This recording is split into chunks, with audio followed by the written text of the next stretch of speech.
स्वागत है और मैं हूं आपके साथ प्रिया तिवारी। शुरुआत करेंगे खास खबरों के साथ। ईरान कुवैत पर लगातार हवाई हमले कर रहा है। ईरान के ताजा हमले में कुवैत के बिजली और जल अलवरीकरण संयंत्र को निशाना बनाया गया। ईरान ने यहां स्थित सेवा भवन पर हमला किया और इस हमले में वहां काम करने वाले एक भारतीय कर्मचारी की मौत हो गई है। कुवैत के बिजली और जल मंत्रालय ने इस हमले की पुष्टि की है। कुवैत के बिजली, जल और नवीनीकरणीय ऊर्जा मंत्रालय ने बताया है कि रविवार शाम को सेवा भवन पर हमला हुआ और इस ईरानी हमले की वजह से सेवा भवन को काफी नुकसान पहुंचा है। मंत्रालय ने एक्स पर बयान जारी करते हुए ईरानी हमले में भारतीय कर्मचारी की मौत पर शोक जताया है। फिलहाल मृतक कर्मचारी की पहचान सामने नहीं आई है, तो वहीं हमले के बाद आपातकालीन सुरक्षा दलों ने अपना काम शुरू कर दिया है। मंत्रालय ने बताया है कि प्रभावित स्थलों को सुरक्षित करने के लिए सुरक्षा अधिकारियों के साथ तालमेल बिठाया जा रहा है। मंत्रालय ने जनता से शांति बनाए रखने और साथ ही अफवाहों पर ध्यान न देने की अपील भी की है। तो कुवैत पर ईरान का हवाई हमला देखने को मिला है। बिजली पानी संयंत्र को उसने देखिए किस तरीके से निशाना बनाया है और बाकायदा इसकी तस्वीरें भी सामने आई हैं। तो मिडिल ईस्ट में लगातार युद्ध के जो हालात हैं वो काफी बढ़ते जा रहे हैं और एक तनाव की स्थिति देखने को साफ तौर पर मिल रही है। बिजली पानी संयंत्र को अब निशाना बनाया गया, जिसके चलते जो लोग वहां पर रह रहे हैं उनको भारी दिक्कतों का सामना करना पड़ रहा है। तो ईरान ने कुवैत पर लगातार हवाई हमले किया और ईरान के ताजा हमले में कुवैत और जल अलवरीकरण संयंत्र को निशाना बनाया गया है। और साथ ही देखिए अगर बात करें यहाँ पर, तो ईरान ने यहाँ स्थित सेवा भवन पर भी हमला किया है। इस हमले में वहां जो काम करने वाले एक भारतीय कर्मचारी थे उनकी भी मौत हुई है। तो वहीं कुवैत के बिजली और जल मंत्रालय ने इस हमले की पुष्टि भी की। और देखिए कुवैत के बिजली, जल और नवीकरणीय ऊर्जा मंत्रालय ने यह बताया है कि रविवार शाम को सेवा भवन पर यह हमला हुआ और इसी ईरानी हमले की वजह से जो सेवा भवन है उसको काफी ज्यादा नुकसान पहुंचा है। और साथ ही इसके आपको बता दें कि जो मिनिस्ट्री है उसने अपने सोशल मीडिया प्लेटफॉर्म एक्स पर एक बयान भी जारी किया और इस दौरान ये बताया कि ईरानी हमले में भारतीय कर्मचारी की मौत पर शोक जताया जा रहा है। और साथ ही बात करें तो देखिए मृतक कर्मचारी की जो पहचान है हालांकि वो अभी सामने नहीं आई है, लेकिन हमले के बाद आपातकालीन सुरक्षा दलों ने अपना जो काम है वो शुरू कर दिया है। और मंत्रालय ने यह भी साफ तौर पर बता दिया है कि प्रभावित स्थलों को सुरक्षित करने के लिए जो तालमेल है वो लगातार बैठाने की जो कोशिश है वो देखी जा रही है।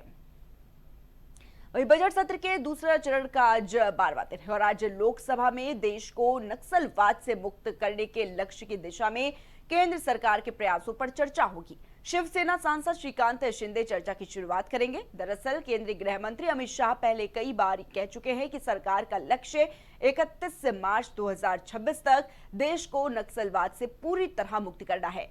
जानकारी के मुताबिक मौजूदा बजट सत्र 2 अप्रैल से पहले ही स्थगित किया जा सकता है। सत्र को छोटा कर बाद में चुनावों के बाद फिर से शुरू करने की भी योजना बन सकती है।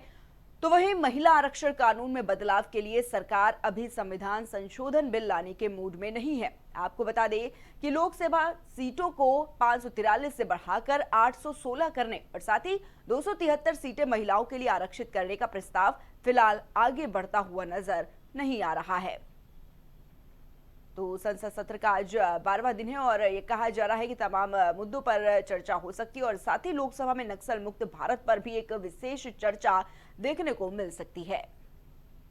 तो वहीं अब बात करेंगे आगे की खबरों की। केंद्र सरकार ने केरोसिन को लेकर एक बहुत बड़ा फैसला लिया। जी हाँ, राशन की दुकानों पर मिलने वाला केरोसिन अब पेट्रोल पंप पर भी मिल सकेगा। सरकारी तेल कंपनियां अब तय किए गए पेट्रोल पंपों से केरोसिन रख और बांट सकेंगी। हर जिले में राज्य सरकार या फिर केंद्र शासित प्रदेश प्रशासन अधिकतम 2 पेट्रोल पंप चुनेंगे जहां पर यह सुविधा दी जाएगी और इन पेट्रोल पंपों पर अधिकतम 5000 लीटर तक केरोसिन रखा जा सकेगा। सरकार ने सप्लाई आसान बनाने के लिए 60 दिनों के लिए सार्वजनिक वितरण प्रणाली के नियमों में ढील दी है ताकि जरूरतमंद परिवारों तक तेल समय पर पहुंच सके। सरकार ने यह फैसला अमेरिका इजराइल के ईरान संघर्ष के कारण लिया है। मिडिल ईस्ट में जारी जंग के कारण भारत में गैस, पेट्रोल, डीजल की कमी है और केंद्र सरकार लगातार मौजूदा हालातों पर चिंता जता रही है।